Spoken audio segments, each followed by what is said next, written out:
Besorot Tovot, Hazak Baruch, 25 Nissan, 10e jour du Homer. Vous savez qu'en ce moment, en Israël, on va lire une paracha Tazria Metzora, mais dans l'étranger, ils sont une paracha en arrière. On a un petit décalage. Eux, ils vont lire Shemini. Ce qui veut dire, tous ceux-là qui sont en Israël, ils vont lire tous les problèmes, la lèpre, tout ce qui peut arriver sur toutes les choses mauvaises qu'on va sortir de notre bouche. Et dehors d'Israël, ils vont lire l'importance de rentrer dans notre bouche tous les produits cachers, tous les animaux, et les oiseaux et les poissons qu'on a le droit de manger. Mais entre les deux, il y a quelque chose d'incroyable. Entre les deux sujets, ce qui rentre dans la bouche et ce qui sort de la bouche, il y a la bracha pour avoir des enfants. Je vais rentrer dedans également la bracha de se marier, parce que s'il y a la bracha pour avoir des enfants, c'est automatiquement de se marier. Et en plus, les éduquer dans le bon chemin. Tout ça, on a compris. Si on contrôle ce qui rentre dans notre bouche, fait attention à la cache-route. Si on fait attention à tout ce qui sort de notre bouche, et bien si Dieu veut, on a ces trois garanties-là. Ceux-là qui doivent se marier, si Dieu veut, une bonne ségoula, se marier.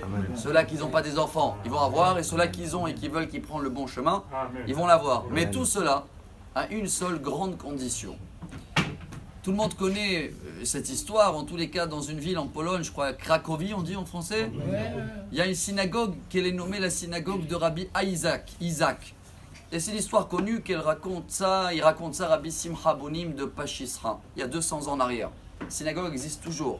Et lui, il était très pauvre et il ne savait pas quoi faire, les filles doivent se marier. Et un jour, il rêve que dans la capitale, là-bas, il doit creuser en dessous le pont et il va trouver un trésor qui va changer sa vie, qui va pouvoir offrir une synagogue.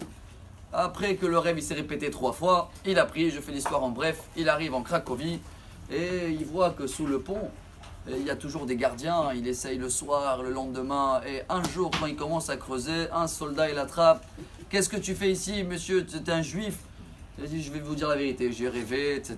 Il lui dit, moi aussi j'ai rêvé qu'on a un juif à Cracovie, il s'appelle Isaac, et sous son four, il y a un trésor, tu crois que je vais aller chercher? Lui a dit, Isaac, Cracovie c'est moi. Il est retourné chez lui, il a cassé le four, il a trouvé un trésor, il a marié tous ses enfants, il a offert la synagogue. Mais quel est le message pour nous, chers amis? Je crois que c'est le message de la journée le plus important aujourd'hui. Avant d'aller chercher, creuser chez les autres, il faut creuser chez nous.